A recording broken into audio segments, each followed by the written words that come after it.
শুভ দীপাবলির শুভেচ্ছা জানাই আমার পরিবারের তরফ থেকে সকলকে। সবাই কেমন আছো? আশা করি সবাই সুস্থ আছো। আর আজকে ভিডিওটা আমি এখান দিয়ে শুরু করছি। এবার শ্রেয়াংশী কিছু বললে বলুক। বলো, কিছু বলবে? বলো। দীপাবলি আমাদের শুভেচ্ছা, ভালো থাকবেন, সুস্থ থাকবেন। হ্যাঁ, তো আজকে হলো কালী পুজো আমাদের। আর আমি মেনলি উপোস করে রয়েছি, কারণ আমাদের মামার বাড়ি মানে সৌরভের মামার বাড়িতে কালী পুজো করা হয়, মানে তারা মার ফটোতে। ওখানেই যাব এখন। পুরো রেডি হয়ে গেছি, সমস্ত পুজোর কাজও হয়ে গেছে ওখানে অলমোস্ট হয়তো। চলো এবার ওখানে গিয়ে ডাইরেক্ট তোমাদের সাথে দেখা করাচ্ছি সবার। এখন তারপর করতে ভুলবেন না, আমাদের ভিডিও কিপ না করে দেখবেন না। হ্যাঁ, এই যে আপনারা দেখতে পাচ্ছেন যে কালী ঠাকুরটি, এটা হলো আমাদের পাড়ার ঠাকুর। আর এই বছরের ঠাকুরটা খুবই সুন্দর হয়েছে। আমরা এখন চলে এসেছি মামার বাড়িতে। আর যে তারা মার ফটোটি দেখছেন সেটা প্রায় বলতে পারেন 23 বছর ধরে পুজো হচ্ছে। আর এই হলো ভোগ, বড় মামি আর ছোটো মামি মিলে দুজনে মিলে করেছে। আর ভোগের মধ্যে এখানে খিচুড়ি, আলুর দম আর 3 রকমের ভাজা, পায়েস, বিভিন্ন রকমের ফল, মিষ্টি সমস্ত কিছু দিয়ে ঠাকুরকে দেওয়া হয়েছে। যাই হোক, ঠাকুর প্রসন্ন হয়ে আমাদের এই ভোগটা গ্রহণ করুক। আর চলো এবার ব্রাহ্মণ আসার সময় হয়ে গেছে। বলতে না বলতেই ব্রাহ্মণ আমাদের চলে এসেছে আর এখানে পুজোতে বসেও পড়েছে। আর আমরা সবাই বসে পড়েছি, কারণ পুজোটা শেষ হলেই আমরা অঞ্জলি দেব। আর সত্যি কথা বলতে এইবারের পুজোটা যেন একটু অন্যরকম লেগেছে, খুব মন দিয়ে বেশ ভালো লেগেছে পুজোটা। যেরকম হয় আর কি ব্রাহ্মণের পুজো, একটা ব্রাহ্মণের পুজো খুব সুন্দরভাবে সম্পন্ন হয়। তো এই বছর ঠিক সেমই হয়েছে, খুব ভালোভাবে সম্পূর্ণ হয়েছে আমাদের পুজোটা বাড়ির। আর সবাই ভীষণ একটু টায়ার্ডও হয়ে পড়েছিলাম পুজোর মধ্যে দিয়ে। তো যাই হোক, আপনারা পুজোটা দেখতে থাকুন। ওম একদন্ত মহাকায় লম্বোদরুপজাতনম বিঘ্ননাশকরম দেবং হেরম্বং প্রণমামহং এতে গন্ধা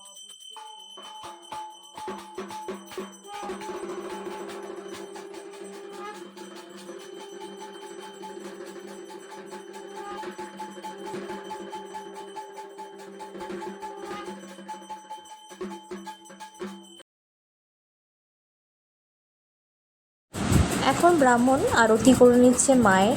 আর সত্যি কথা বলতে আরতিটা দেখতে খুব ভালো লাগে, একের পর এক আরতি করতে থাকে। এখন যেমন পঞ্চপ্রদীপ দিয়ে করছে, এরপর করবে কর্পূর দিয়ে, তারপর পাখা, একটা চূর্ণি, তারপরে চামর দিয়ে করে শেষ করবে ঠাকুরের আরতিটা।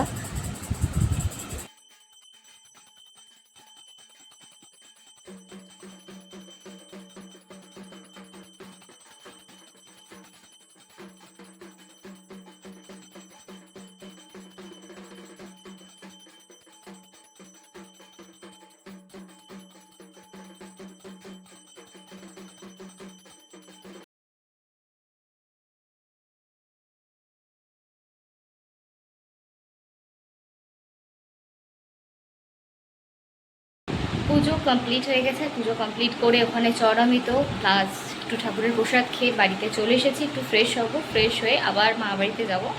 আর সেই মাঝখানে যদি পারে মেয়ে একটুখানি বাজি এনেছে কিছুটা পরিমাণে বাবা, তো সেটা ফাটিয়ে তারপর আমরা মা বাড়িতে যাব। আর আমার পেছনে দেখতেই পাচ্ছ এই যে লাইটিংটা এই বছর প্রথম করেছি আমাদের জানলাতে। তো যাই হোক, কেমন লাগছে একটু বলো। চলো দেখতে থাকো আমাদের ভিডিওটা। এই হলো শ্রেয়াংশীর বাজি, যেখানে রং মশাল, ফুলঝুরি, 2 রকমের রং মশাল আছে। তারপরে একটা পপ পপ বলে একটা ছোট্ট বোমের মতন রয়েছে বাচ্চাদের, আর রয়েছে চটপটি। চলো এবার আস্তে আস্তে যাই বাজিটা ফাটাতে। এই হলো আমাদের ফ্ল্যাট, মানে আমরা যে ফার্স্ট ফ্লোরে থাকি। এই লাইটিংটা আমি আর বাবা মিলে করেছি। আর সত্যি কথা বলতে আমার আর বাবার ভীষণ শখ লাইট লাগানোর। আর বাবা প্রত্যেক বছরই প্রায় বলতে পারো যে নতুন নতুন লাইট নিয়ে আসে লাগানোর জন্য। তো বেশ ভালো লাগে এই কালী পুজোর দিনগুলোতে লাইটগুলো লাগাতে। আর এখন চলে এসেছি বাজি ফাটাতে। এই দেখো, এটা হলো মামার বাড়ির ছাদ। ঠিক আছে, এখানে সবাই মিলে এখন বাজি ফাটানো হবে কিছুটা পরিমাণে, তারপর আমরা আবার বাড়িতে ফিরে বাজিটা ফাটাবো। শ্রেয়াংশীর যে কটা বাজি রয়েছে।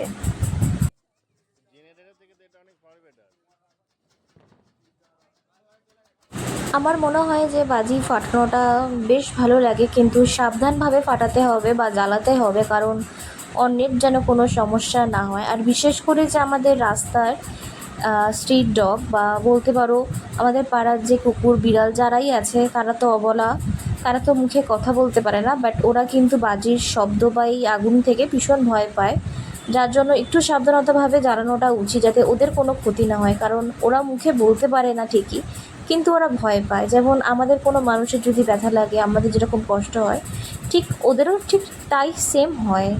তো যাই হোক, সাবধানভাবে সবাই বাজি ফাটান বা জ্বালান, কিন্তু অন্তত ওদেরকে বাঁচিয়ে, ওদেরকে ভয় না দেখিয়ে বা ওদের থেকে দূরে বাজি ফাটানোটা উচিত। আর এখানে শ্রেয়াংশী বায়না করছিল বলে ওকে বাড়িতে নিয়ে চলে এসেছিলাম। নিয়ে এসে আবারও আমরা বাড়ির নিচে বাজি জ্বালাচ্ছিলাম। আর এখানে সৌরভ এখন একটা রং মশলা ধরাচ্ছে, তো একটু টাইম লাগছিল ধরতে, বাট অ্যাট লাস্ট সেটা জ্বলেছিল আর সেটা খুব সুন্দর হয়েছিল জ্বালানোটাও।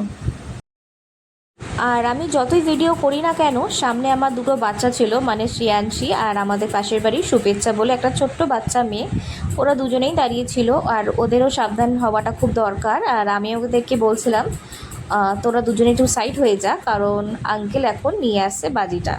তো যাই হোক, আর ওরাও খুব আনন্দ পাচ্ছিল এইসব দেখে, আর বাচ্চাদের আনন্দটাও খুব ভালো লাগে। কিন্তু ওই সেম একই কথা, যেমন বাচ্চাদের সাবধানতাভাবে ওদেরকে দেখে শুনে বাজিটা জ্বালাবেন বা ফাটাবেন, তার সাথে সাথে আমাদের চারিপাশের যে অবলা পশুগুলো থাকে তাদেরকেও রক্ষা করাটা আমাদেরই দায়িত্ব।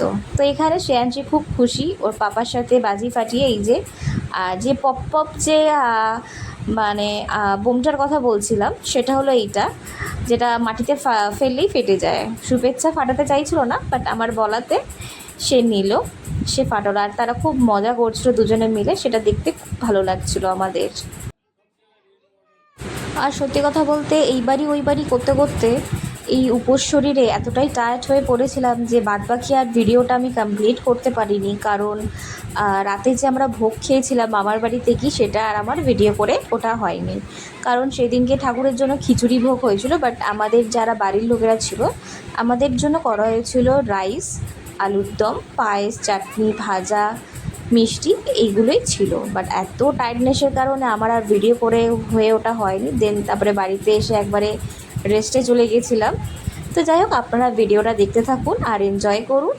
আর আমাদের ভিডিওটা কেমন লাগলো অবশ্যই জানাবেন, তাতে আমাদের সুবিধা হবে যে আরও ভালো করে আপনাদের সামনে ভিডিও নিয়ে আসার জন্য। আর অবশ্যই আমাদের ভিডিওটাকে লাইক, কমেন্ট, শেয়ার করতে ভুলবেন না। আর সাবস্ক্রাইব তো অবশ্যই। সবাই ভালো থাকবেন, সুস্থ থাকবেন, ভালো থাকবেন।